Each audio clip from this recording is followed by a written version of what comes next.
Hi,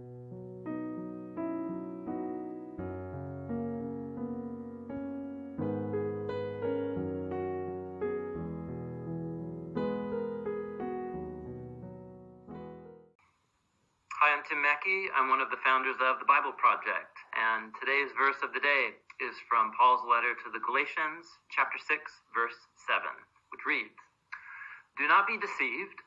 God is not to be mocked. A man reaps what he sows." Short and to the point. That's the Apostle Paul. This comes near the conclusion of a pretty intense letter that Paul wrote to a community of people who were deciding to shift from having full allegiance and faith in Jesus to having full allegiance in their observance to the commands of the Torah of Israel, which they thought would give them full inclusion into the family of God.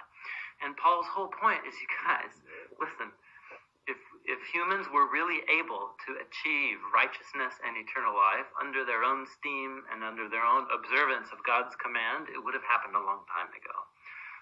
We're not able to do that.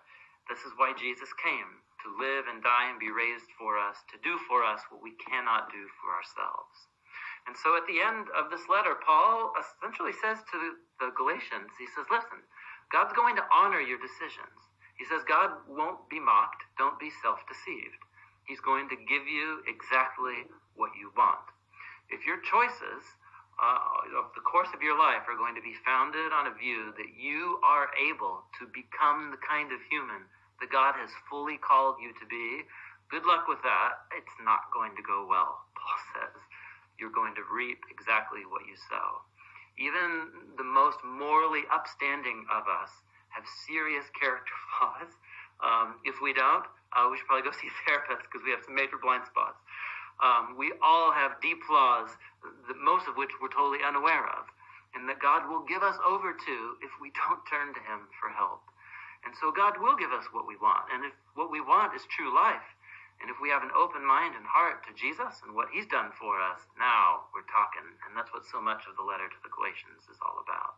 And so this is kind of a sobering call to those of us who think that we can kind of pull ourselves up by our bootstraps and live the way that God has called us to live by our own power and by our own wisdom.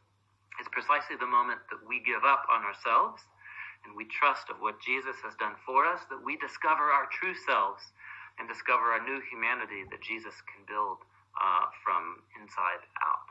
And so God won't be mocked. He'll give us what we want, and we will reap what we sow. When we seek Jesus, what you sow is eternal life, Paul says. That's the verse of the day.